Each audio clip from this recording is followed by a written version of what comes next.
Honestly, I'm most proud of being able to give back to the sport that I love the most, and inspire the next generation of people who are the backcountry skiers of the future. Bravery in the face of uncertainty. Striker contact. Right. Good job. If you want to study snow, Silverton is the place. My name is Brittany. I live in Crested Butte, but I actually grew up in Ohio. I grew up skiing. Skiing is my passion. It's what I love to do, and I've been skiing since I was 4 years old. I was the second woman to ski all of Colorado's 14ers, and my husband and I wrote a guidebook about backcountry skiing here in Colorado.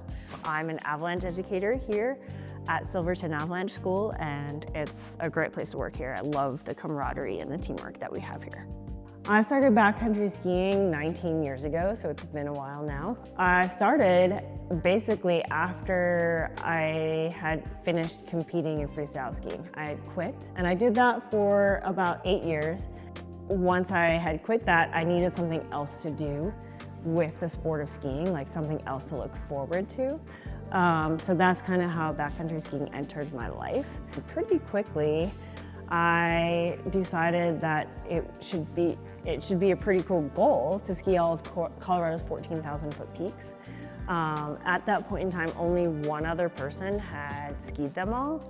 I started in 2006 and finished in 2011, and some of my best friends came from that project.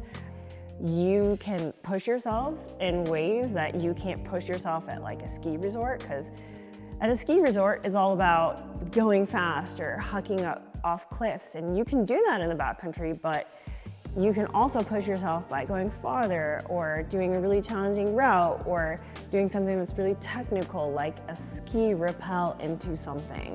And then you also have the additional factor of considering when you are going to actually be skiing these lines. Are they safe enough? You know, is the weather appropriate? Are the avalanche conditions appropriate? I became an avalanche educator after I was in a car accident, and I broke my neck, I broke my femur. I was flight for life to Denver and was in the ICU for a week and in the hospital for another week after that. And I should have died when I was run over by the car, but I didn't, and so that made me reflect on things. Like, why am I still here? Why am I still alive? It got me back to thinking about how I can contribute to the sport that I love the most, and that's backcountry skiing. So a lot of things led me here, but all the paths pointed towards me becoming an avalanche educator. The mountains are where I find my solace. It's where I find my peace, and it's also where I have my best friends. The partnerships that you create in the mountains are unlike any other, because really when you're out there, you have each other's backs, which means you have each other's lives at stake. There's no other setting that I've ever experienced where I can be that close to somebody. I can forget about everything else that's going on and just focus on what's at hand and the beauty that's in front of me. Ooh, I do like going outside of my comfort zone, but not all the time. There are certain days that I want to do it for whatever reason. Sometimes it's to achieve a certain goal. And also sometimes I just like to push myself, but that's not an everyday thing. But I think it's when you push yourself out of your comfort zone, then you grow.